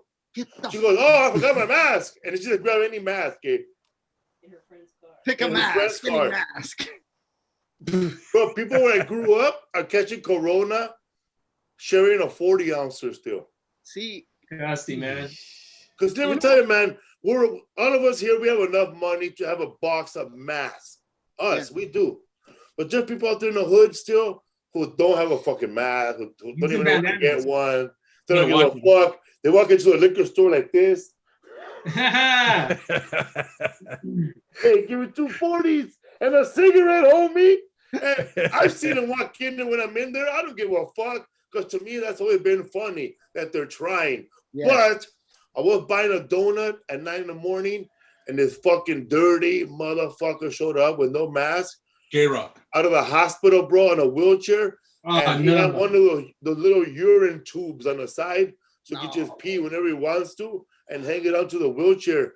And I said, all right, man, help this guy first, because he needs to get the fuck out of here. I said it really loud, eh? I said, I don't give a fuck who's next. This dirty motherfucker needs to get the fuck out of here before he kills everybody here, eh? His fucking mask was full of saliva, bro, and puss. Light him on fire, dude. Pus. And that fool said, and that fool went around the corner of the fucking donut shop, because they have water and power to pay your bill there, but they're closed.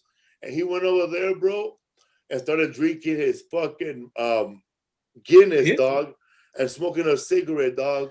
And then no mask. And then there's a little young homeless guy looking like Martin Rizzo, and they just have beers, bro, smoking cigarettes, no mask. Fucking homeless people are gonna die, bro. That's how we're gonna get rid of the homeless problem.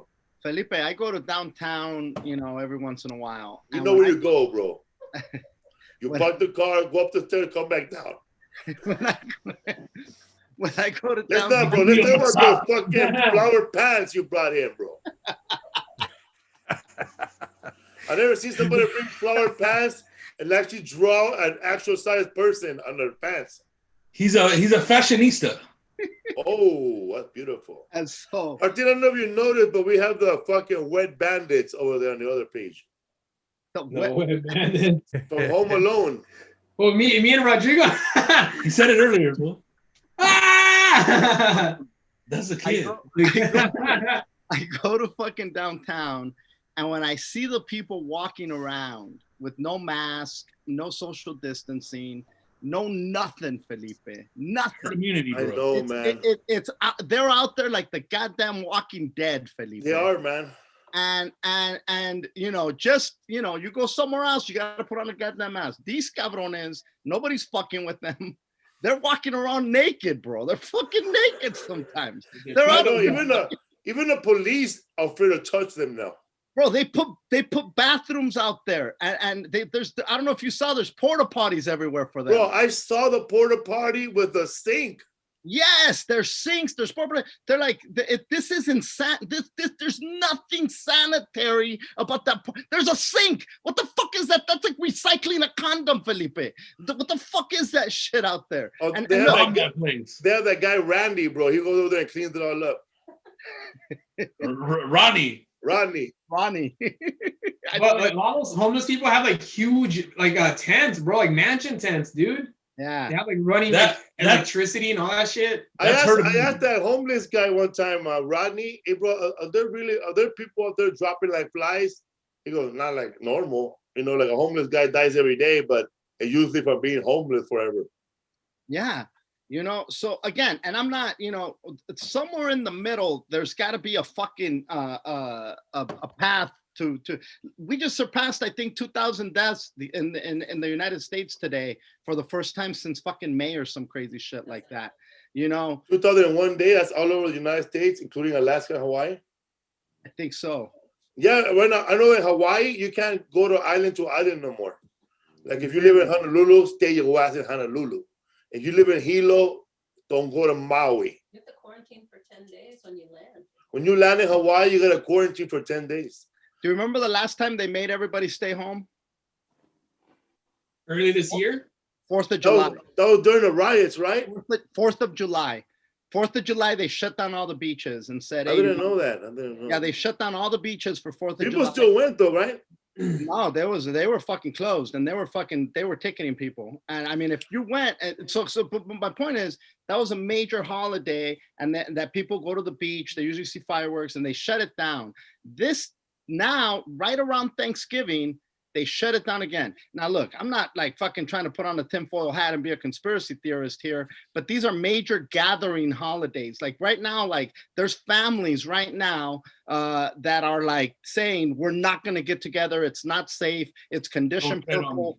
Fucking, you know, we're not fucking wearing to Make America Great Again and taking a family picture at the goddamn Thanksgiving dinner. You know, that's happening right now, right? And rightly so. You know, people want to curb this fucking chingadera. They stopped all fucking indoor dining, but the last time that it happened after the shutdown was 4th of July. That weekend, they told everybody, stay your fucking punk ass home. Do not go to the beach. There's going to be no gatherings at the beach for 4th of July. People got mad, you know, just like they got mad this last time. What happened though? Did the cases rise? You're trying to say, or they just wanted to prevent them. They wanted to prevent them from rising, right? I think Friendsgiving is worse than Thanksgiving because more people go hang out with your dirty ass friends, and then you go fucking clean. You go fucking infect your clean ass family.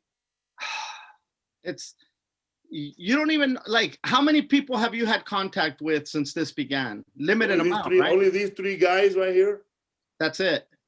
And then as far as no mask, only them 3, and 2 guys. That's it. And my family here. And when we travel, I leave my mask on. I don't take it off. And when we go, when we're in the green room, we have our mask off, and the waitress has a mask. We didn't know what our waitress looked like till Sunday. Wow. And the manager at the Improv, all the guys that you probably know, they all have masks. When they picked us up, they have masks. We did no radio. Radio was on Zoom or recorded. Oh, but we did go to get our back adjusted at a doctor's office, and we took our masks off for that. But they had their masks. But they had their masks on. Yeah. Yeah, it's fucking bananas, bro. On a lighter note, fucking our Beer Belly Jesus is available on fucking Spotify right now. What is it? What is Beer Belly Jesus? That's your album? Well, it's the song. It's the single by. That's the one that we played on to promote your show. Oh, okay, beautiful. On Instagram, right? Yes, that was it. Yes, that was it. Yeah. That was one of the. That's the one that shout out to Tanya Estrada. She sent it to me and I shared it. Tanya Estrada. I was gonna give her a shout out as well, but fucking there you go. You gave her a guitarist, Tanya, right? Got two shout outs, mija. Bro, I'm gonna lie, you're that was you singing, right? On that album. When you shared your voice, whoever did it sounds good. Because I remember when I was watching you in the beginning live, you know, you were catching we're still waiting for Martin to come into his zone on stage. We haven't still seen you flower, bro. You're like a caterpillar right now, you know, inchworming and shit. But when you come out, bro, I know we're gonna see feathers or angel wings or bat wings, dog. It's like a young We're Beck. gonna see you catapult like Eric Andre coming off the rafters, bro. Hell will rise again. Hell yeah. But yeah, so tell her where we could get that album or the song. So the song is on Spotify already. You can go on Spotify and listen to Beer Belly Jesus by Slaughter. Yeah. It's called Beer Belly Jesus, and it pops right up on Spotify. And then James, when is the album coming out? December? Sometime in December. Yeah, Oh, we're going through the final mixes right now, and it's it's with Abbey Roads Studios out in England, which is wild. So you went to England, Martin? What's that? You went to England? My songs did. All right, cool. Oh yeah. The I'm excited, dog. I can't wait like to the files. merch, fucking concert. Hopefully shit is better, man. You know, it was one of those amazing experiences. You know, I got to give props to James because that was one of those bucket list things in life where you just I always had that dream of wanting to be in a band. You know, you Felipe know as well as I do. There's things that when you're young, you see that you think, oh my God, one day this, one day this, one day that. You've managed to achieve a lot of your goals. You know. Oh yeah.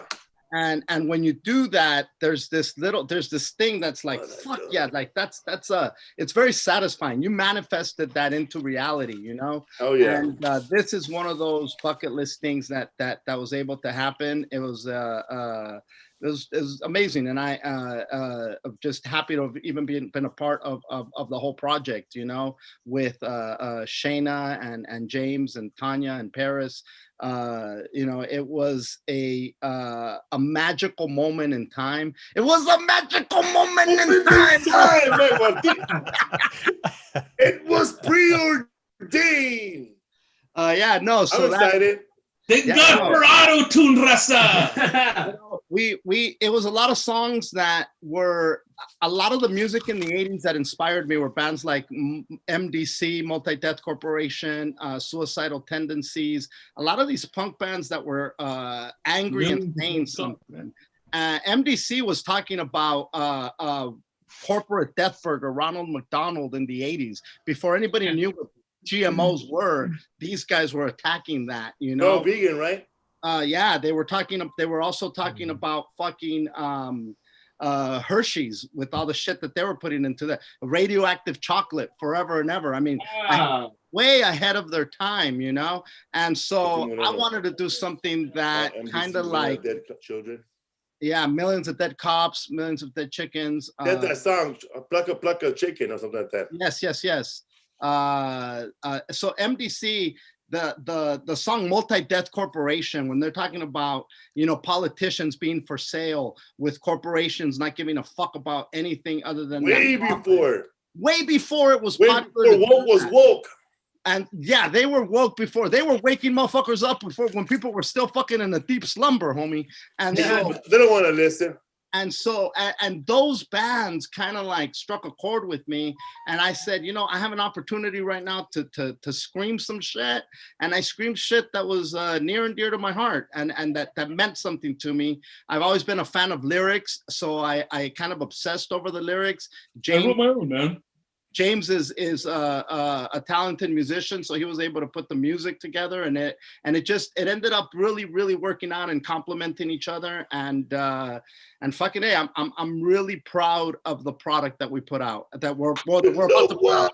I'm a fan of phrases. Oh yeah. Who's up, fool? Happy Thanksgiving to everybody that's on the show today. Adam Murray, go check him out on Hillbilly Elegy. He has a little scene. If you blink your eye, you might miss him. And also Momo Rodriguez for the fucking Paranormal Activity. He's in the show. We don't know what it's about. Andy De Fiance. Coming soon, eh? Coming soon, eh? He's gonna play. He's in Caddyshack, bro. He plays George Lopez Caddy. Uncle Buck too. Uncle Bucko. Uncle Bucktooth. All right, eh? We got Rodrigo right here looking at the little kid from that movie Go. You mean Up? Moreno looking like a vago over here wearing a green shirt. I'm a 1%er rock and roller, eh? It's not what I've done. It's what I'm gonna do. Man, thoughts and prayers to everybody. Those words, Raza. What's that? You manifested those words. It's not what I've done. It's what I'm gonna do. And you got a fucking rock album. Where's yours, Willie? You know what, bro? So dumb. I remember. I don't know if it was you or Ivan. they got a fucking Buzz Lightyear, bro. And he had the skinny legs with the big ass chest. Yeah. And the motherfucker said, "To Wilmas and beyond." That's hilarious. Ivan. To Wilmas and beyond. Eh? And beyond her. As much as that voice used to annoy the fuck out of me when you guys I didn't know, eh? You just Oh, sing dude, like come that, on. fool. Bro, let me tell you something. It was 6 a.m. You wake up to pee screaming, "You know what, Raza? There's That's no why we toilet paper in were the sharing the same room, eh? You know what, eh? This is where I left off last night. And now when I think back at those times, it's some really fucking incredible memories of back then. And it's funny, the shit that sticks out is the shit that was kind of like wacky at the time, but now it's like, holy fuck, this motherfucker, they put razor blades in my tequila. I'll never forget that shit, man. They try to assassinate me. I mean, what the fuck? My primacha. I'll never forget the primacha, bro. I don't remember the show. I don't remember what material I did. But I remember one time said, it's the Stacy curse. but now, like I said, when I look back, those are some amazing fucking memories that we made. Yeah, and, You laugh at that shit sometimes, man. You're like, what the fuck? I'm fucking stupid for laughing at that. Hey, fuck it. It's hilarious, dog. It's hilarious. The Screamer. Bark at the moon. Like, Hey, nah, bro.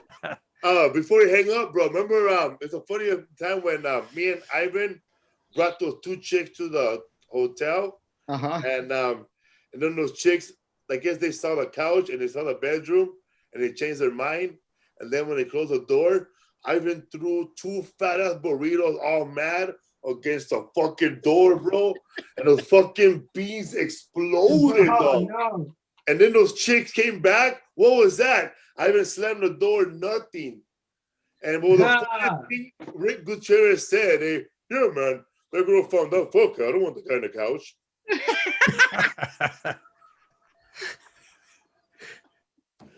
That's when you realize, hey, sometimes you put in a lot of work and they don't pay off.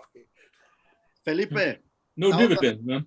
It's almost like we've had so many lifetimes, and that was a lifetime. That was a chapter in life that was fucking incredible. And I'm fortunate. Let me tell you something, bro. When I got into this business, and when I met you and Gabriel, you guys got me that show at the 4th and B.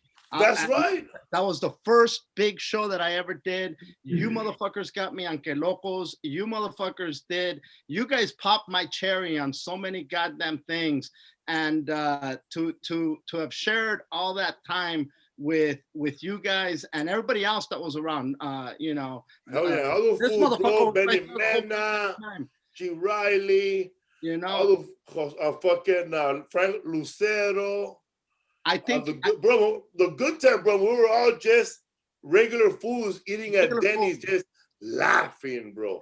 And you know what, bro? I gotta say, I'm getting the chills, eh? Everybody got to their places and everybody's still getting to their places. You've climbed to a place that I don't even know that you thought that you'd get to. The recognition and the respect that you got right now is fucking tremendous, bro. You're got them 2 specials on Netflix, Spanish, English, first motherfucker to do that. I mean, that's something that is gonna go even after you're gone from this fucking planet.